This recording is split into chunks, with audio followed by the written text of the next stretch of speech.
Something that we want to avoid doing in our lives is a bad habit that I'm about to tell you about. And unfortunately, it's very common in the religious world. It's common really in humanity as a whole. But what it is taking a behavior that you're already doing, maybe a behavior that's not even that noble, and then twisting it and contorting it and trying to justify it by cloaking it in a thin layer of morality. Now, I know that sounds abstract and out there, so we're going to put it together with an example so that you know what we're talking about. Say there is an individual, a man, he's walking around with his wife, and he's just walking around the town. He's having a fine time. And then another man comes up who's significantly bigger than he is. Observably, he is stronger than he is, and he just looks intimidating.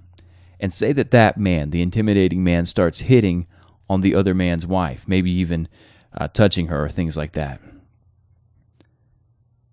Now, the smaller man, what he does to justify not engaging in a fight with the bigger man is to say, well, you better be glad that I'm a Christian, or I'd really take care of you, or something like that. Now, you have to ask yourself, is he really interested in avoiding a confrontation because of his Christianity? Or is he using Christianity as a thin layer of morality to justify being a coward in that situation? He knows he can't take on the man and win, and he knows it would be dangerous to do so, so he justifies his cowardly behavior with morality. That is a negative habit. That is not beneficial. That is not a masculine habit, but it's something that happens all the time. People take what they're doing, they coat it with a thin layer of morality, and then they call themselves spiritual. Here's another example, one that probably deserves its own entire day of discussion, but Christian men who somehow manage to maintain sexual discipline until marriage. A lot of them do this accidentally. What do I mean by that? I mean, it's not by virtue of them being faced with massive temptation that they overcame, but rather they simply were not attracting women in their time, and they had no temptation to deal with. They just accidentally stumbled into some form of sexual discipline. Now, that's not real discipline. It's not real discipline because there is no temptation to do the opposite. There is no virtue unless there is an opportunity to be unvirtuous. A person is not moral unless they have an opportunity to be immoral. If they don't have the power to do so, if they don't have the strength to do so, or they're too cowardly to do so, then they're not really being moral.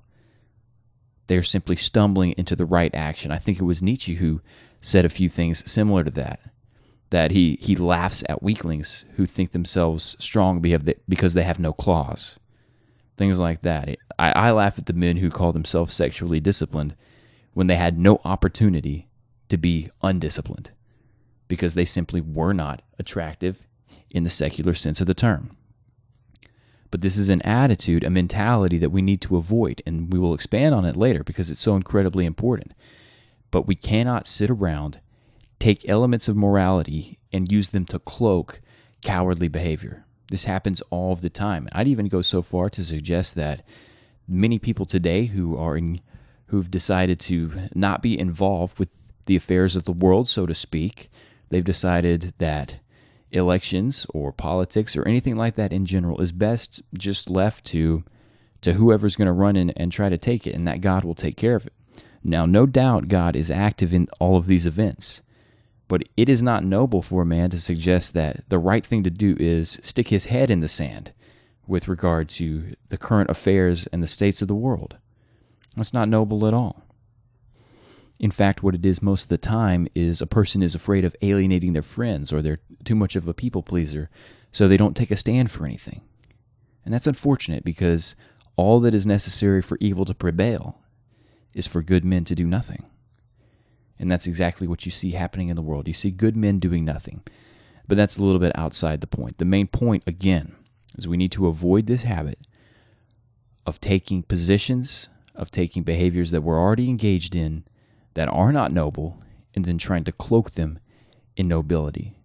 And it's our job also to call attention to this whenever we see it happening, because it's a negative behavior and it is an unmasculine maneuver.